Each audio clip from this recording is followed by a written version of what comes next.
तीन शिरी सहा हात तया माझा दंडवत. श्री स्वामी समर्थ. श्री स्वामी समर्थ सर्वांना. गोष्टीचं शीर्षक आहे स्वतःवरील विश्वास. एकदा एका माणूस वाळवंटात हरवला होता. त्याच्याकडे थोडंसं अन्न आणि पाणी होतं, पण ते लवकरच संपलं. गेले 2 दिवस तो पाण्याचा एक थेंबासाठीही तळमळत होता. त्याला आतून जाणवू लागलं होतं की जर काही तासात पाणी मिळालं नाही तर त्याचा मृत्यू निश्चित आहे. पण तरीही त्याच्यात आशा जिवंत होती आणि तो मनापासून पाण्याच्या शोधात होता.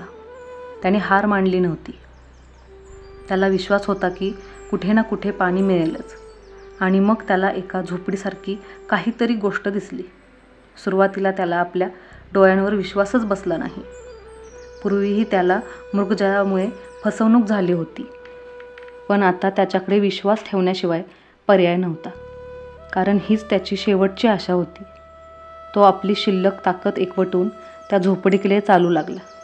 जसजसा तो जवळ गेला त्याची आशा वाढू लागली आणि त्यावेळेस नशीब त्याच्या बाजूने होतं. ती खरंच एक झोपडी होती. पण काय, झोपडी ओस पडलेली होती. असे वाटत होते की खूप वर्षापासून कोणीही इथे आलेले नव्हते. तरीही पाण्याच्या आशेने तो झोपडीमध्ये गेला. आत गेल्यावर त्याला आपल्या डोळ्यांवर विश्वासच बसला नाही. तिथे एक हँडपंप होता. पाण्याच्या प्रत्येक थेंबासाठी तळमळणाऱ्या त्या माणसात नवचैतन्य निर्माण झालं. तो जोरजोरात हँडपंप चालवू लागला, पण हँडपंप कोरडाच निघाला. तो निराश झाला. त्याला वाटलं आता आपलं अंत जवळ आला आहे. तो थकून खाली कोसळला. तेवढ्यात त्याला झोपडीच्या छताला बांधलेली पाण्याची एक बाटली दिसली. कसंबसं करून तो त्या बाटलीजवळ पोचला आणि ती उघडून प्यायला लागला. तेवढ्यात त्याला बाटलीवर चिकटवलेला एक कागद दिसला. त्यावर लिहिलं होतं, हे पाणी हँडपंप सुरू करण्यासाठी वापरा आणि नंतर बाटली पुन्हा भरून ठेवायला विसरू नका. ही फारच विचित्र परिस्थिती होती. त्या माणसाला कळत नव्हतं की तो पाणी प्यावं की पंपात ओतावं. त्याच्या मनात अनेक प्रश्न निर्माण झाले. जर पाणी ओतूनही पंप चालला नाही तर? जर कागदावरील गोष्ट खोटी ठरली तर? जर जमिनीखालचं पाणी आटलेलं असेल तर? पण जर पंप चालू झाला तर? जर गोष्टी खरी ठरली तर? थोडा विचार करून त्याने शेवटी नक्की केलं. त्याने बाटली उघडली आणि थरथरत्या हातांनी ते पाणी हँडपंपात ओतलं. तो हँडपंप चालवू लागला.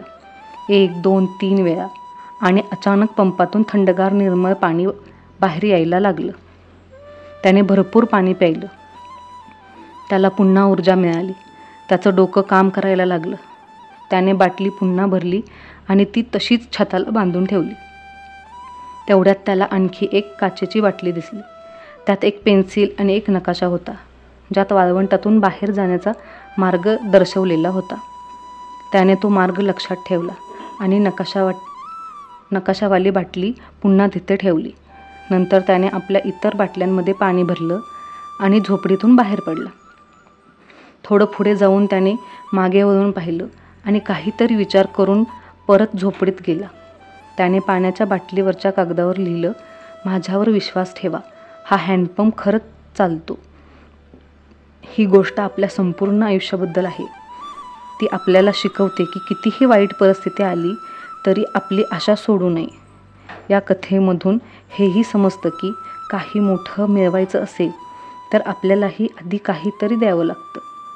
जसं त्या माणसाने अख्खं पाणी हँडपंपात ओतलं. पाण्याचं या